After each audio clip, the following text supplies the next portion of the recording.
देखिए अपन पढ़ रहे थे साइकोलॉजी और साइकोलॉजी में आगे लेते हैं। आज मैं आपको एक काम करूंगा, साइकोलॉजी जैसे पढ़ाएंगे ना, मैं यहाँ पर समझा दूंगा आपको पूरा डिटेल से सारा कुछ, है ना। तो क्या होता है, कंटेंट कम कवर हो रहा है। एक दिन में जितना कंटेंट निकलना चाहिए तो उतना निकल नहीं रहा है, क्योंकि आप लिखते धीरे हो बहुत ज़्यादा। तो फिर लैंग्वेज या तो मैं भेजूंगा आपको लिख के, है ना।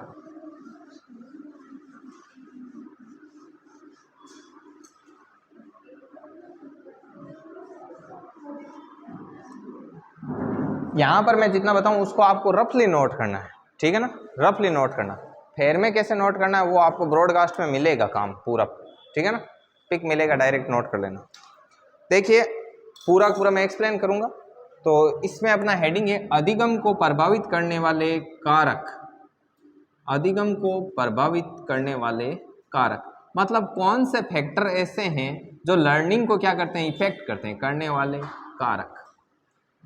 अब एक एक पॉइंट को अपन यहां पर लेते जाएंगे। नंबर एक चीज पर आता है पूर्व ज्ञान।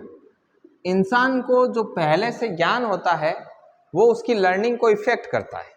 आपने पढ़ा था जैसे क्षैतिज अधिगम अंतरण, ऊर्ध्व अधिगम अंतरण, ठीक है ना, सकारात्मक ऑब्लिक धनात्मक अधिगम अंतरण, नकारात्मक वगैरह, शून्य, सब। तो मतलब जो आपका पहले का जो ज्ञान है वो जो आप नया ज्ञान प्राप्त करते हो उसको क्या करता है, इफेक्ट करता है। मतलब आपका जो लर्निंग सिस्टम है उसको आपका पहले का नॉलेज है वो क्या करता है, इफेक्ट करता है। यदि आपका पहले का नॉलेज शानदार है, ठीक है, तो हो सकता है वो आपको नया ज्ञान प्राप्त करने में सहायक हो सकता है बाधक हो। मतलब पूर्व ज्ञान इफेक्ट जरूर करता है। और अपने को क्या करना है, सिर्फ उन्हीं चीजों पर तो ध्यान देना है कि जो क्या करे, अधिगम को प्रभावित करे। तो नंबर एक चीज क्या प्रभावित करता है, पूर्व ज्ञान। नंबर दो पर आता है शिक्षण विधि या शिक्षक की शिक्षण विधि। शिक्षक आपको सिखाने के लिए कौन सी मेथड का प्रयोग करता है, ये भी आपके लर्निंग को बहुत ही ज्यादा क्या करता है, प्रभावित करता है। नंबर तीन चीज, आयु। आपकी आयु आपकी लर्निंग को इफेक्ट करती है। मतलब कोई कम उम्र का बच्चा है, उसकी तुलना में उससे ज़्यादा उम्र का कोई बच्चा रहेगा तो वो क्या सीखेगा, जल्दी सीखेगा, अच्छा सीखेगा, ज़्यादा सीखेगा। अमूमन सामान्यतया, समझ में आई बात। मतलब आयु भी सीखने को क्या करती है, प्रभावित करती है। नंबर चार पर आता है वातावरण। वातावरण मतलब आप कैसे वातावरण में रहते हो, आपका एनवायरनमेंट कैसा है, वो सीखने को प्रभावित करता है। जैसे कोई गांव का बच्चा है, उसको सीखने के लिए मतलब पूरे संसाधन नहीं मिल रहे तो वो कम सीखेगा। उसी एज का कोई बच्चा सिटी का है, वो हर रोज अपने एनवायरनमेंट में उसे कई सारी चीजें, कंप्यूटर, लैपटॉप वगैरह, वो हर चीज को छेड़ता है, देखता है, तो वो ज्यादा सीखेगा। समझ में आई बात। एक तो वातावरण भी एक तरीके का नहीं होता, वातावरण कई तरीके के होते हैं। जैसे किसी के समाज का वातावरण, ठीक है, विद्यालय का वातावरण, घर का वातावरण। तो ये जैसे घर का वातावरण, कई लोगों के घर में जैसे मम्मी पापा वगैरह ऑलरेडी पढ़े लिखे हैं, वो बच्चे को बहुत सारी चीज़ें सिखाते हैं, या वो बहुत सारी कुछ ऐसी एक्टिविटी करते हैं जिससे बच्चा क्या करता है, नॉलेज को एडॉप्ट करता है, अर्थात सीखता है। समझ में आई बात।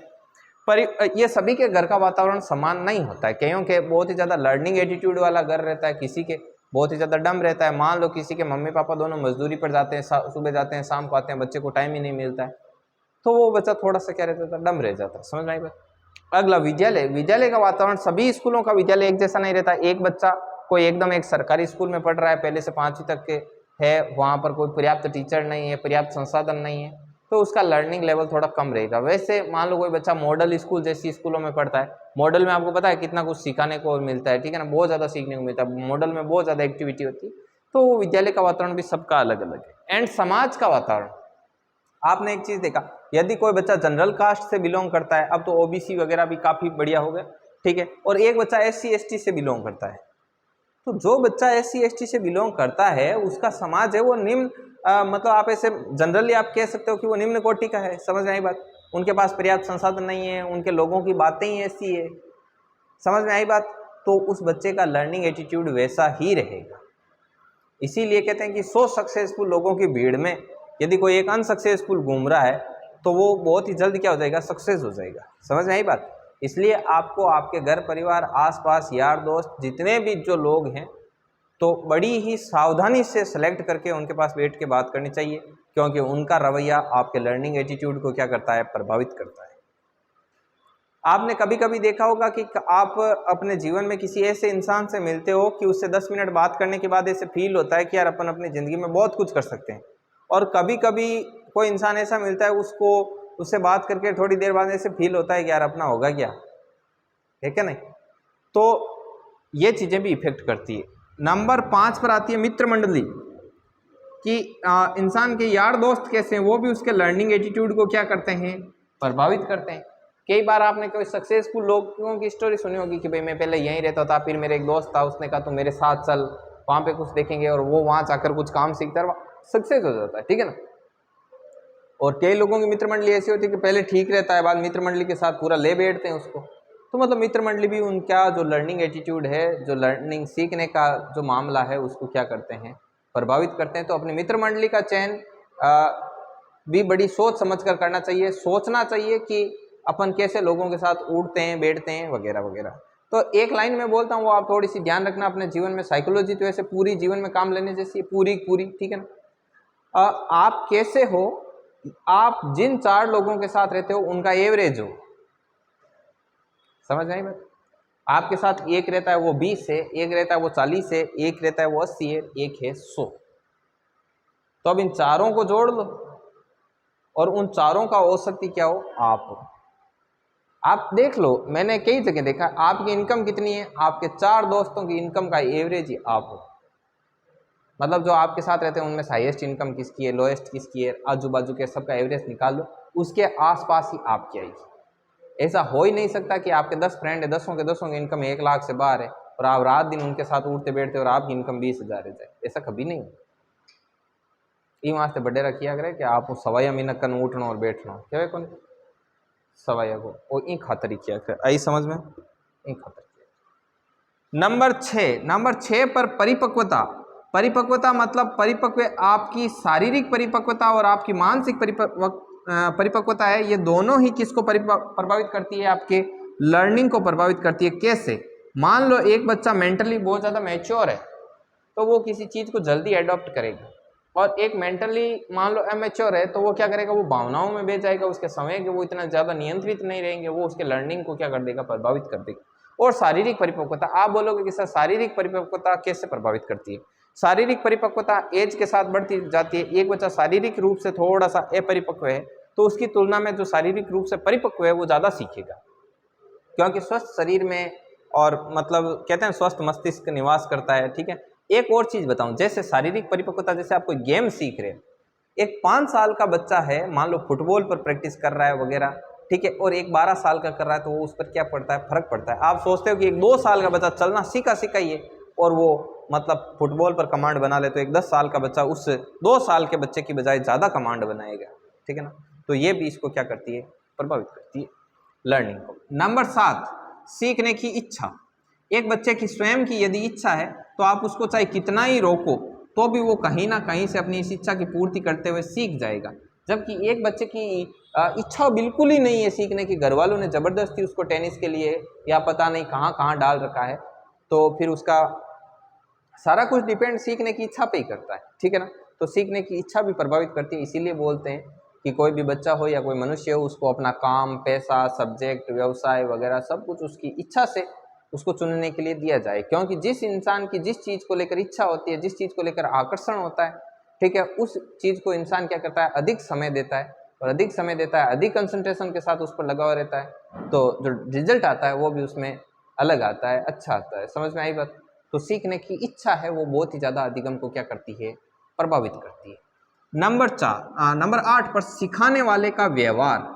सिखाने वाले का व्यवहार, चाहे कोई भी सिखाने वाला हो, उस सिखाने वाले का जो व्यवहार होता है वो बहुत ही ज़्यादा मैटर करता है लर्निंग। मान लो कोई 2 टीचर है, वो सेम क्वालिटी के टीचर हैं, सेम तरीके से पढ़ा रहे हैं। मान लो एक टीचर का जो रवैया है वो थोड़ा रूड है, या फिर आप ये कह सकते हो थोड़ा कठोर स्वभाव का है, और एक का है थोड़ा नरम स्वभाव है उसका, तो बच्चा क्या करता है, नरम स्वभाव वाले के साथ थोड़ा सा कंफर्टेबल फील करता है। एंड देन उसको मान लो कोई चीज़ समझ में आई या ना आई, तो वो उसको मतलब वो पोलाइटली पेश आता है शिक्षक यदि, तो बच्चा उससे क्या करता है, प्रॉब्लम शेयर कर लेता है। समझ में आई बात। आप भी देखो, आप अपने घर परिवार में मतलब आपको कोई दिक्कत हो जाए, तो आप अपने प्रॉब्लम किसके साथ शेयर करते हो, जिसका नेचर सबसे ज़्यादा क्या हो, पोलाइट हो, आप उसको थोड़ी बोलते हो कि उसको जाते ही वो पैर सबसे पहले दौड़ना स्टार्ट करेगा, उसको जाके कभी नहीं बोलते हो, नहीं बोलते ना। ये सेम है, बच्चे के साथ भी ऐसा ही होता है। समझ में आई बात।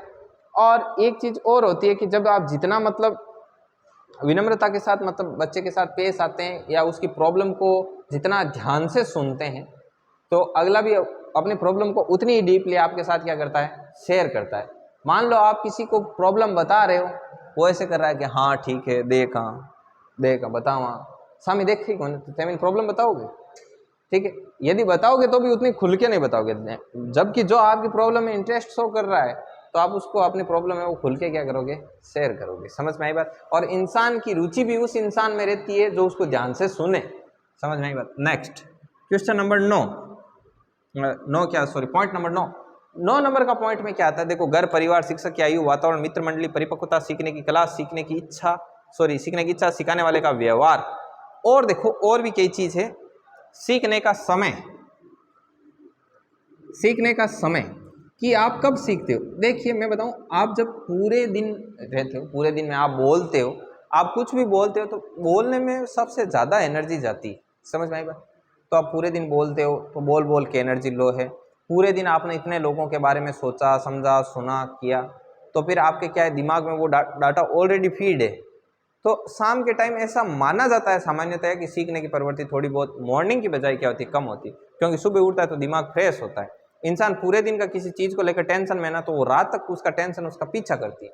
लेकिन मान लो यदि कोई टेंशन मतलब ज़्यादा बड़ी प्रॉब्लम नहीं है, तो सुबह जब आप उठोगे तो पिछले दिन की प्रॉब्लम है वो डंब हो चुकी होती है। डंब का मतलब वो धीमी हो चुकी होती है। समझ आई बात। तो जितनी मान लो आज दोपहर की कोई प्रॉब्लम है, वो रात की 11 बजे तक जिस स्पीड के साथ आपके साथ रहेगी, जिस सक्रियता के साथ, उतनी अगले दिन मॉर्निंग में जब 6 बजे उठोगे तो वो सेम प्रॉब्लम आपके लिए उतनी मैटर नहीं करेगी। समझ आई बात।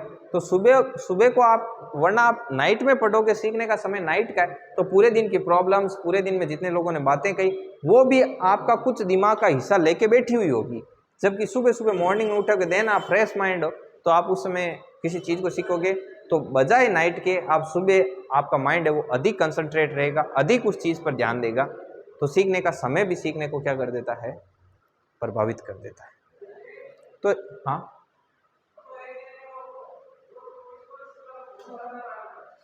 कौन सा युवा मित्र वाला? हाँ नहीं, डेट तो अभी आ रही है, अलग अलग जिलों की, जिले वाइज करवा रहे हैं। हाँ नहीं, नागौर की अभी तक नहीं आई है। नहीं, अभी इंटरव्यू की डेट आएगी उसकी, अभी तक नहीं आई है ना। ये फॉर्म किस किस ने भरा? फॉर्म हाथ खड़े करो। फॉर्म लगभग सारों को ही भरवाए, 50-60 फॉर्म भरवाए।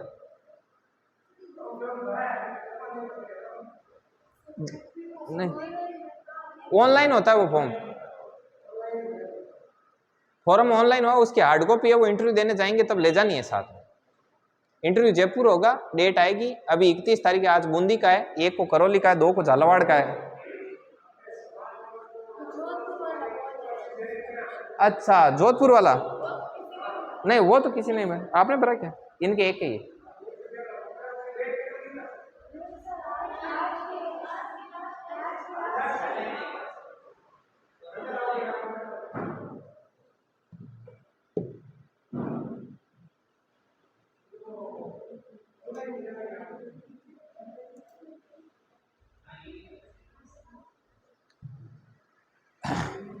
चलिए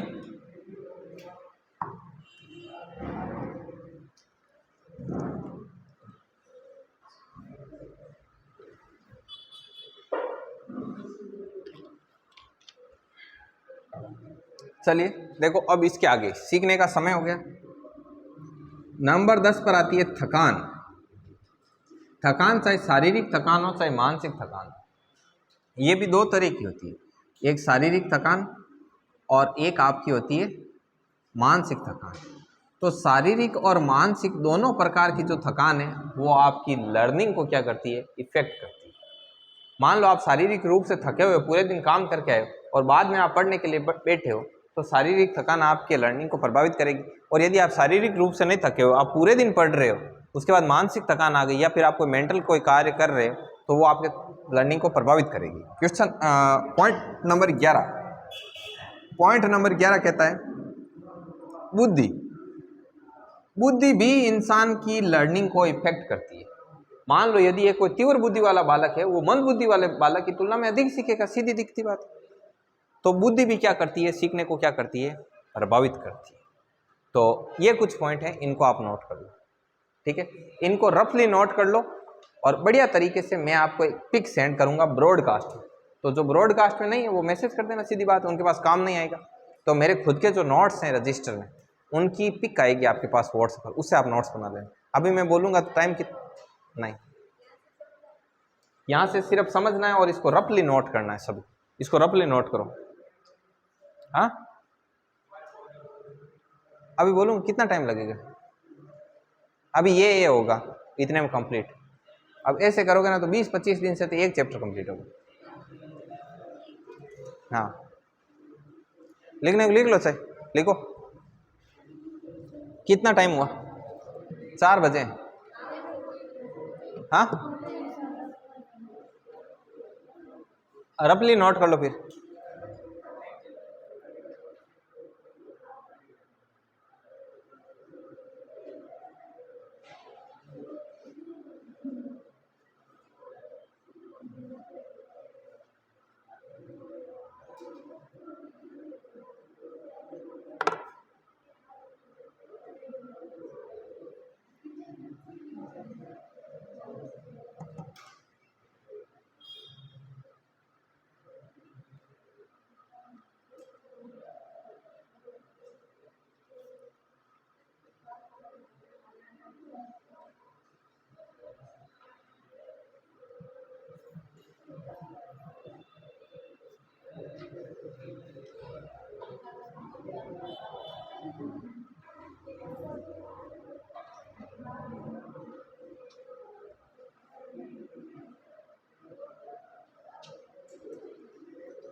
लिख रहे हो? लिखो। आपको एक्स्ट्रा पॉइंट भी खूब मिलेंगे उसमें, जैसे जो नोट्स में भेजूंगा ना, उसमें छोटे छोटे पॉइंट और लिखे हुए मिलेंगे इसमें साथ साथ। जैसे मैंने आपको काफ़ी चीज़ें पहले ही बता दी थी। मैंने एक बार बताया था कि विषय वस्तु की प्रकृति होती है, वो भी सीखने को प्रभावित करती है। जटिल प्रकार की विषय वस्तु होती है, उसको अपन विराम सीखते हैं, मतलब रुक रुक कर सीखते हैं। जबकि सरल प्रकार की विषय वस्तु होती है, उसको ए विराम सीखते हैं, मतलब लगातार सीखा जाता है। बताया ना, विराम ए विराम सीखना। तो विषय वस्तु की प्रकृति है, वो भी इसको क्या करती है, प्रभावित करती है। अब देखो, वैसे तो सरकार वगैरह बोलती है कि लिंग में कोई भेदभाव नहीं करना चाहिए, ठीक है ना।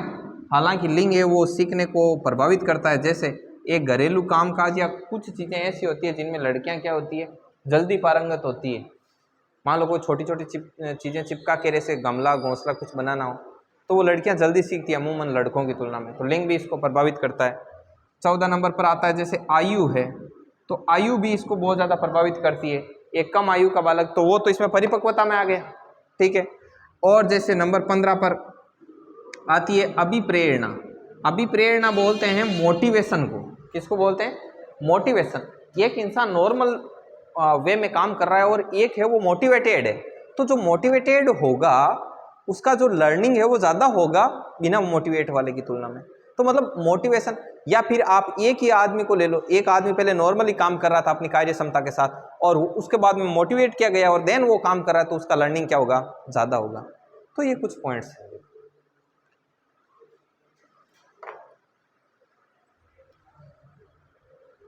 इनको रफली नोट कर लो।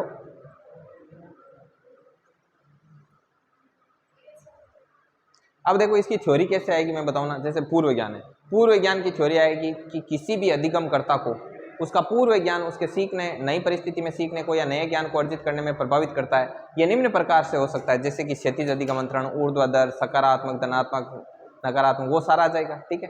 फिर आएगा शिक्षक की शिक्षण विधि। एक शिक्षक किस प्रकार से बालक को सिखा रहा है, तो उसकी शिक्षण विधि होती है वो बालक के सीखने को प्रभावित करती है। फिर आयु का आ जाएगा। ऐसे मतलब एक एक पॉइंट आएगा, इसका थोड़ा थोड़ा एक्सप्लेनेशन आएगा ऐसे, तो उसमें टाइम लग जाएगा अभी बहुत सारा। अपन और चीज़ें सीखते हैं।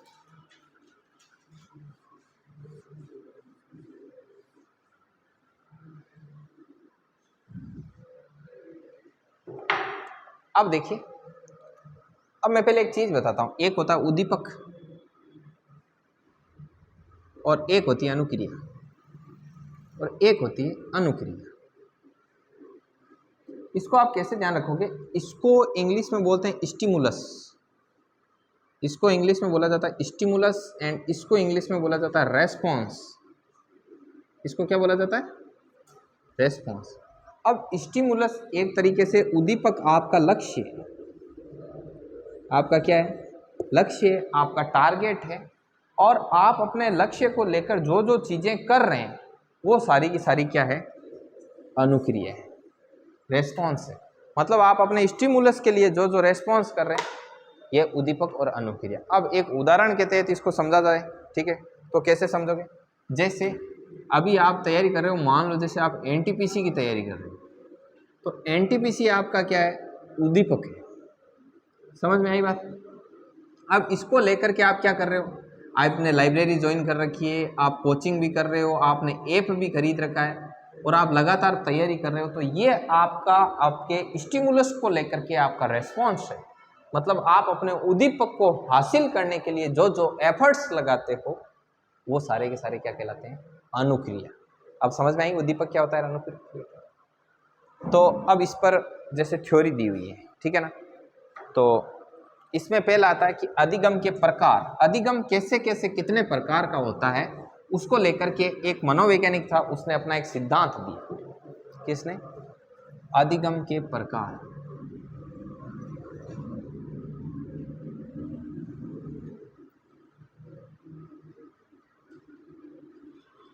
अधिगम के प्रकार, ठीक है। एक अमेरिका का एक वैज्ञानिक था, एक अमेरिकी विद्वान था जिसका नाम था रॉबर्ट एम गेने, रॉबर्ट एम गेने। इससे पूछा गया कि अधिगम कितने प्रकार का होता है, तब इसने अपना एक सिद्धांत दिया जिसको अष्टपदीय सोपानकी का सिद्धांत कहते हैं। मतलब 8 पदों में, 8 सोपान का मतलब पद, 8 चरणों में उसने एक क्या समझाया था, एक सिद्धांत दिया था, ठीक है। उसको अष्टपदीय सोपानकी का सिद्धांत कहते हैं, अष्टपदीय सोपानकी का सिद्धांत।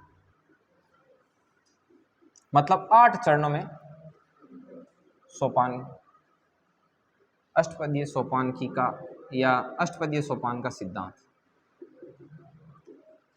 ये इसने दिया था। अब ये इसने थ्योरी किस में दी, तो अमेरिकी विद्वान रॉबर्ट एम गेने थे, इसने अपनी एक पुस्तक लिखी थी, इसने एक अपनी बुक लिखी थी, उस बुक में ये सिद्धांत दिया था, ठीक है ना। और बुक का नाम भी ध्यान में रखना है, क्योंकि बुक का नाम सीधा पूछा जाता है कि ये फलानी बुक है, ये किसकी लिखी हुई है। तो इसने जो बुक लिखी थी उसका नाम था the condition of learning, the conditions of learning, कि इंसान कैसे कैसे सीखता है। अब आप साइकोलॉजी पढ़ लोगे ना तो फिर आपको क्या होगा, आप जो सीखते हो, नॉर्मल पढ़ाई करते हो, उसमें भी ये बहुत हेल्प करेगी। समझ आएगा। अब इसने क्या दिया, अपना सिद्धांत ऐसे पिरामिड नुमा दिया, ऐसे पिरामिड नुमा। तो उसने ऐसे 8 चरण बनाए।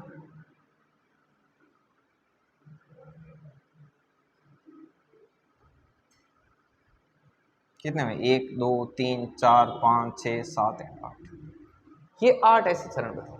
इसने कहा ये सबसे निम्न स्तर है सीखने का, यहाँ पर कोई आदमी सीख रहा है ना तो बहुत ही निम्न स्तर पर है, और यहाँ पर सीखते सीखते आ जाता है तो वो उच्च स्तर है। इसने 8 चरण दिए, बोले 1 2 3 4, ऊपर 5 6 7 एंड 8, ये 8 चरण है। इन्होंने कहा कि नीचे के जो 4 चरण है ना वो निम्न श्रेणी के हैं। कैसी श्रेणी के हैं? और ऊपर के जो 4 सिद्धांत हैं वो उच्च श्रेणी के। बोले कि एक बच्चा है वो यहां से सीखना शुरू करता है, यहां आ जाता है। एक जानवर यहां से शुरू होता है, यहीं रह जाता है, या फिर आगे से। मतलब हर चीज का उसने बताया कि ये इस प्रकार से होता है। तो उनसे पूछा गया कि सबसे पहले कैसा अधिगम होता है, तो उन्होंने कहा सबसे पहले होता है संकेत अधिगम। संकेत अधिगम बोले कि यदि कोई इशारों से समझ रहा है तो वो सबसे निम्न में आता है।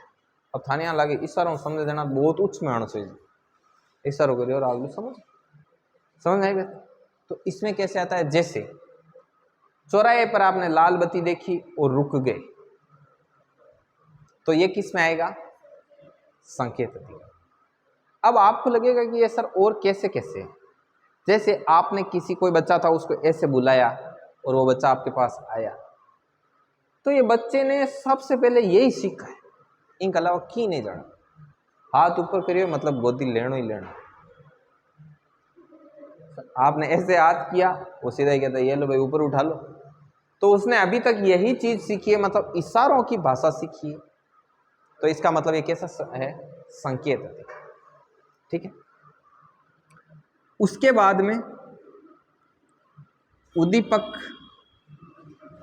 अनुक्रिया, उद्दीपक अनुक्रिया, इसमें क्या होता है, कोई उद्दीपक रहता है और उसके साथ आप क्या करते हो, उसके लिए आप अनुक्रिया करते हो। तो ये दूसरे नंबर में आता है। बोले कि घंटी बजी, बच्चे दौड़ के स्कूल में घुस गए, समझ में आई बात। और जैसे मान लो कोई बिल्ली थी, उसने बार बार कहीं पे पंजा मारती है, गेट खुल जाता है, तो उसने बार बार ऐसे किया गेट खुल जाता है, तो वो सीख गई कि गेट खोलना है, पंजा मारना है। तो ये उससे थोड़ा सा ऊपर लेवल हो गया, समझ में, थोड़ा सा, ज़्यादा नहीं। अब आपके ऐसे दिमाग में आ रहा है कि सर तो सबसे टॉप क्वालिटी में क्या हो सकता है, सबसे टॉप, देखो सबसे टॉप का मैं यहाँ लिख देता हूँ, समस्या थोड़ा सा इधर लिख देता हूँ यार, यहाँ आएगा नहीं मुझे लगता है, अलग कलर से लिखें, तो अलग कलर से यहाँ लिखते हैं। यहां पर आता है आपका समस्या समाधान, सब कुछ नोट्स में लिखा हुआ है अच्छे से, समस्या समाधान। यहां पर आता है सिद्धांत, सिद्धांत अधिगम। यहां पे आता है प्रत्यय अधिगम, प्रत्यय अधिगम।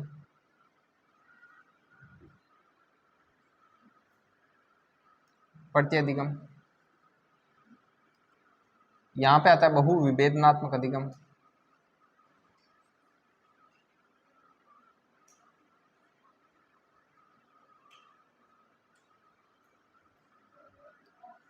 यहां पे आता है शाब्दिक अधिगम।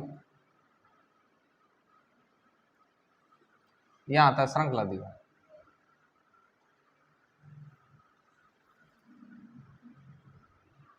अब देखो, अब आपको धीरे धीरे बहुत अच्छा समझ में आएगा, आप ध्यान से सुनना। फिर उद्दीपक अनुक्रिया आ गई, वो दूसरे नंबर पर है। दूसरे नंबर पर उद्दीपक अनुक्रिया को मानता है। कौन सा उद्दीपक वाला, मतलब कोई चीज चाहिए। अब जैसे बच्चे को भूख लगी तो वो रोया और रोते ही उसको दूध पिला दिया, तो फिर अगेन उसको भूख लगी, अगेन वो रोया एंड दूध पिला दिया। बच्चा समझ गया कि दूध पीना है मतलब रोना है, तो ये उसका लर्निंग हो गया। तो ये थोड़ा सा अप लेवल का अधिगम। अब आप बोलोगे कि सर इससे अब है शाब्दिक अधिगम। अब बच्चों थोड़ा सा बड़ो ही हो, ठीक है ना। अब मैं बच्चों के संदर्भ में क्यों बता रहा हूँ, क्योंकि अपन चाइल्ड साइकोलॉजी पढ़ रहे हैं, ठीक है ना। देखो साइकोलॉजी टीचिंग एग्जाम है इसलिए कि आगे आप प्रत्येक बच्चे की क्या समझो, साइकोलॉजी समझो। अब शाब्दिक अधिगम इससे थोड़ा ऊपर का है। बच्चा थोड़ा तो वो पा बोलता है, मतलब पानी पिलाना है, ठीक है ना। तो अब उसने शब्दों का प्रयोग शुरू कर लिया, शब्द रट ली। माँ बोला मतलब मम्मी के पास जाना है सीधा, समझ में आई बात। तो अब ये उसके रोने से थोड़ा ऊपर लेवल हो गया। पहले रोर काम चला, तो अब थोड़ा शब्दां पर आए, ठीक है ना। अब जब शाब्दिक अधिगम शुरू होता है तो बच्चे को छोटी छोटी चीजें सिखाई, जैसे पापा मम्मा, ऐसे के से कबूतर, ठीक है ना, के से खरगोश। अब वो आगे पीछे कुछ भी बोले, B for boy, Y for कुछ बोल देता, फिर उसको कोई आगे पीछे का कोई ध्यान नहीं है, सब बस काम चल रहा है कुछ भी। तो आपने देखा होगा कि शुरू में बच्चा जब शब्दों का उच्चारण करता है तो वो ऐसे ही करता है, खाना, मम्मी, ऐसे। तो उसके कहने का मतलब ये होता है कि मम्मी खाना चाहिए, ऐसे मतलब होता है उसका, समझ में आई बात। लेकिन उसमें क्या नहीं होता, उसमें सीक्वेंस नहीं होती, एक श्रृंखला नहीं होती है। तो फिर इससे जस्ट ऊपर का क्या होता है, अब वो श्रृंखला सीख गया कि मतलब मम्मी, खाना, फिर आगे पहले ए फॉर एप्पल बोल दिया, कई दिनों तक एप्पल बोल रहा था, फिर केट बोल दिया, कभी मन में आया कुछ बोल दिया, कभी बात बोल दिया, अब नहीं पढ़ना, जाओ बाढ़ में जाओ, बस हो गया आज का, ठीक है। लेकिन बाद में उसको पता चला A for apple, B for boy, then C for cat, then D for dog, फिर उसको ऐसे श्रृंखला बननी शुरू हुई। तो ये शब्दों से भी थोड़ा ऊपर उठ के कहां पर आ गया, श्रृंखला। लेकिन फिर भी उसको डिफरेंस मालूम नहीं है, डिफरेंस आता है इससे ऊपर का, समझ रहे हैं? अब आपने एक चीज समझी क्या, ये 1 से 4 तक निम्न श्रेणी का है, वो श्रृंखला में आगे पीछे रख लेता है, इसमें कोई ज्यादा कोई लोड पड़ने वाली बात नहीं है। शब्दों को रटना शाब्दिक अधिगम में आता है। एक बच्चा अंग्रेजी वर्णमाला के अक्षरों को क्रम में जमा देता है, वो श्रृंखला अधिगम में आता है। यहां तक कोई मेमोरी पर लोड नहीं पड़ा है, ये निम्न श्रेणी का अधिगम है, ये छोटी कक्षाओं में देखने को मिलता है और इसमें तर्क और चिंतन का अभाव पाया जाता है। तर्क और चिंतन मतलब भेजो लगाणो, सोचणो, अड़ी कौन पड़े। अब इससे ऊपर का है वो उच्च श्रेणी का है, क्योंकि ये उच्च कक्षाओं में पाया जाता है तथा इसमें तर्क व चिंतन की आवश्यकता होती है। कैसे? प्रत्येक में तर्क व चिंतन की आवश्यकता है। देखना स्टार्टिंग से, बहुविभेदनात्मक अधिगम। बहुविभेदनात्मक अधिगम का अर्थ होता है कि आपके पास कई सिमिलर चीजें रखी जाएगी और उनमें से वांछित चीज को छांटना, ये कैसा है? बहुविभेदनात्मक। बहु मतलब बहुत सारी में से, विभेदन मतलब छांट के अलग करना, भेद पता करना कि इसमें और इसमें डिफरेंस क्या है। तो वो नंबर 5 पर जाता है, श्रृंखला से उच्च लेवल का है। बच्चा काफी बड़ा हो जाता है, फिर उसको बताते हैं रेड अलग करो, येलो अलग करो, ये अलग करो, तो फिर वो छांटना शुरू करता है। तो क्वेश्चन पूछा जाएगा कि मल्टीपल चॉइस के क्वेश्चन में से आप एक सटीक आंसर ढूंढते हो, ये किस प्रकार का अधिगम है? बहुविभेदनात्मक अधिगम। अब बच्चा जैसे बहुविभेदनात्मक पहुंच गया, यहां तक सीख गया, तो उसके बाद में आता है प्रत्यय अधिगम। प्रत्यय अधिगम का मतलब, प्रत्यय का मतलब होता है कंसेप्ट। प्रत्यय का मतलब क्या होता है? कंसेप्ट, विचार। तो फिर बच्चे के क्या होता है, फिर कंसेप्ट डेवलप होने शुरू हो जाते हैं। यदि आप किन्हीं सिमिलर चीज़ों को अलग रख सकते हो, जो बेमेल चीज़ें उनको छांट सकते हो, तो फिर धीरे धीरे आप किसी चीज़ पर क्या करना सीख जाते हो, कंसेप्ट बिल्ड करना सीख जाते हो कि अच्छा इसका ये कंसेप्ट है, इसका ये कंसेप्ट है, ये चीज़ इस प्रकार से नहीं होती है, इस प्रकार से होती है। तो आप कंसेप्ट बिल्ड करना सीख गए, और कंसेप्ट बिल्ड करने में भी किसकी आवश्यकता होती है? तर्क और चिंतन। यदि आपका तर्क और चिंतन एंड आपका कंसेप्ट बिल्ड हो गया, तो फिर आप क्या दे सकते हो? कोई सिद्धांत दे सकते हो कि ये एक थ्योरी है, ये चीज ऐसा ही होगा और इस थ्योरी के तहत इसमें ये कंसेप्ट लगेगा, ये काम ऐसे होगा। और यदि आप सिद्धांत देने तक पहुंच गए तो आप किसी भी प्रकार की समस्या का क्या कर सकते हो? ये होता है अधिगम का प्रकार, नीचे से लेकर ऊपर तक। अब आपसे पूछेगा कि रॉबर्ट एम गेने के अष्टपद के सोपानकी के अनुसार सबसे निम्न स्तर का अधिगम कौन सा है? संकेत। रॉबर्ट एम गेने के अष्टपद के सोपानकी के अनुसार सबसे उच्च स्तर का अधिगम कौन सा है? समस्या समाधान। तो ये कुछ चीजें समझ में आई बात? इसको बना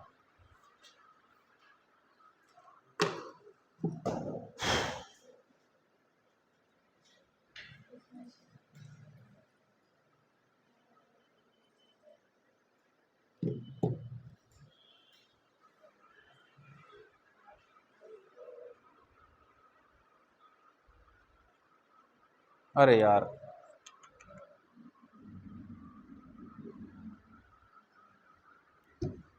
यहाँ पे हो गया ना, ये इधर जाएगा रे। श्रृंखला में पहले जमा देगा वो छोटी बड़ी को। जैसे मान लो आप उसको वो पढ़ना नहीं सीखा है ना, तो भी आप उसको ऐसे कंचे दे देना, बड़े बड़े बड़े बड़े, तो वो ऐसे सेट कर देगा, सीक्वेंस में जमा देगा, सीक्वेंस में जमा देगा। सीक्वेंस में जमाना पहले ही हो जाएगा, श्रृंखला उसके बाद में शाब्दिक पर पहुंचेगा, देन बाद में जाएगा।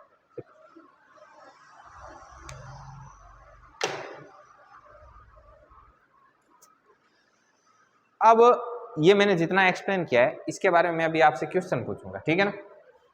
तो आपको एक एक करके जवाब देना। आप दे दोगे जवाब? एक बार इसको देख लो पूरे।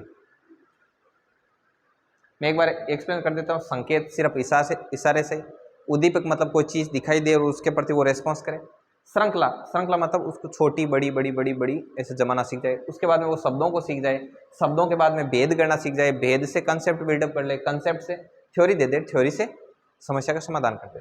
बुक बहुत ज़्यादा इंपॉर्टेंट है। अष्टपद के सोपान का सिद्धांत रॉबर्ट एम गेने स्वयं बहुत ज़्यादा इंपॉर्टेंट है।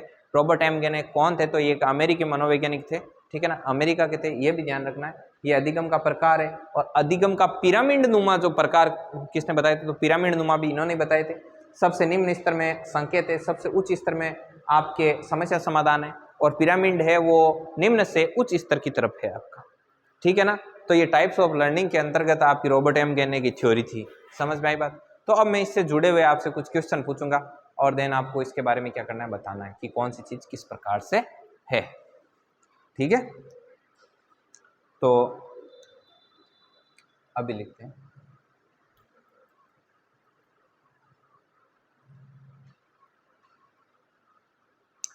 एक बार एक क्वेश्चन पूछा था कि एक लड़की है, वो हर रोज कॉलेज से घर आती है, घर आते ही अपने जूते उतारती है फिक्स, देन अपना बैग है वो सोफे पर डालती है, देन बाद में उसके बाद में अपना ड्रेस वगैरह चेंज करती है, एंड उसके बाद हाथ मुंह धो के खाना खाने बैठती है। वो रोज इसी प्रकार से करती है। तो ये रॉबर्ट एम गेने की अष्टपद के सोपान की के अनुसार कौन से अधिगम के अंतर्गत जाएगा? सेकंड, वो रोज ऐसा ही करती है।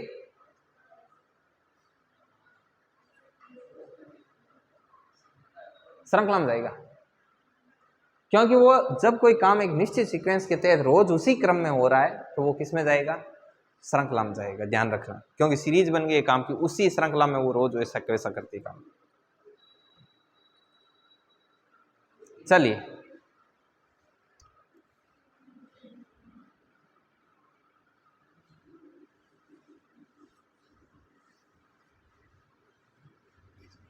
अब देखो, मैं छोटी छोटी चीजें बता देता हूँ। जैसे पहले मैं आपको साइकोलॉजी है वो बहुत ही ऊपरी तौर पर ऐसे पढ़ाएंगे, उसके बाद जैसे जैसे चैप्टर खत्म होने की तरफ जाएगा तब तक हम आपको गहरी गहरी चीजें हैं वो बताना शुरू करेंगे, ठीक है ना। जैसे कल मैं आपको पढ़ाऊंगा कि आदत होती क्या है, आदत किसको कहते हैं, इंसान में कितनी तरीके की आदतें पाई जाती है, ठीक है ना। कई तरीके की आदतें होती हैं, जैसे यांत्रिक आदतें, ठीक है ना, नाड़ी तंत्र संबंधी आदतें होती है, अच्छी आदतें, बुरी आदतें, नैतिक आदतें भी होती है, ऐसी खूब सारी आदतें होती हैं, वो भी बताएंगे। सामाजिक कौशल भी बताएंगे कि समाज में इंसान किस प्रकार से रिएक्ट करता है, वो सामाजिक कौशल के अंतर्गत आता है। और इस प्रकार से एक आदत को तो मैं पूरा बताऊंगा, 3-4 मनोवैज्ञानिकों की परिभाषा की उन्होंने आदत को लेकर क्या क्या चीज दी है, तो आदत आएगी। तो इससे पहले मैं आपको कुछ चीजें बता देता हूं, जैसे रुचि। अभी तक मैंने आपको बताया कि जैसे अभिरुचि है तो अभी को हटा दो और रुचि बचेगी पीछे, तो वही रुचि है। तो ये शुरू में आपको क्या होता है, किसी भी चीज़ को मतलब आपके साथ टच करने के लिए हम इस प्रकार से बताते हैं, फिर धीरे धीरे बताते हैं कि इनमें डिफरेंस क्या है, ठीक है। जैसे ये रुचि है, ये अभिरुचि है। आपको इंटरेस्ट है पढ़ने का, ठीक है ना, आपकी रुचि का जो फ्यूचर होता है ना वो आपकी अभिरुचि होती है। समझ आई बात? नहीं समझ आई? जैसे आपको पढ़ना बहुत ज़्यादा पसंद है और आप टीचर बनना चाहते हो, आई बात समझ में? आपको नाचने का बहुत शौक है और आप एक डांसर बनना चाहते हो। आपकी रुचि का जो फ्यूचर होता है वो आपकी क्या होती है? अभिरुचि। इस चीज़ को भी आपको क्या करना है, ध्यान में रखना है बढ़िया तरीके से। एक दो चीज़ और बता देता हूँ, जैसे कंसेप्ट कितना टाइम रहा है, 4:22 सुन, थोड़ा सा और बता दो। ये बातें मैं लिखवाऊंगा आपको, सारी की सारी बताऊंगा क्या किस प्रकार से क्या है। आत्मसंप्रत्यय, ये नाम भी आपको देखने को मिलेगा, आत्मसंप्रत्यय, इसको इंग्लिश में बोलते हैं सेल्फ कंसेप्ट, ठीक है ना, सेल्फ कंसेप्ट। आत्मसंप्रत्यय होता है कि आप खुद को लेकर क्या धारणा रखते हो, ये आपका आत्मसंप्रत्यय। आप खुद को लेकर कुछ तो धारणा रखते हो ना, मैं ऐसी हूँ या मैं ऐसा हूँ या मुझ में ये चीज़ है, ये कमी है वगैरह। ये दो वजह से बनती है। सेल्फ कंसेप्ट होता है वो इंसान में 2 वजह से डेवलप होता है। एक तो उस खुद के स्वयं की वजह से, ठीक है, और एक नंबर 2 उसके वातावरण की वजह से।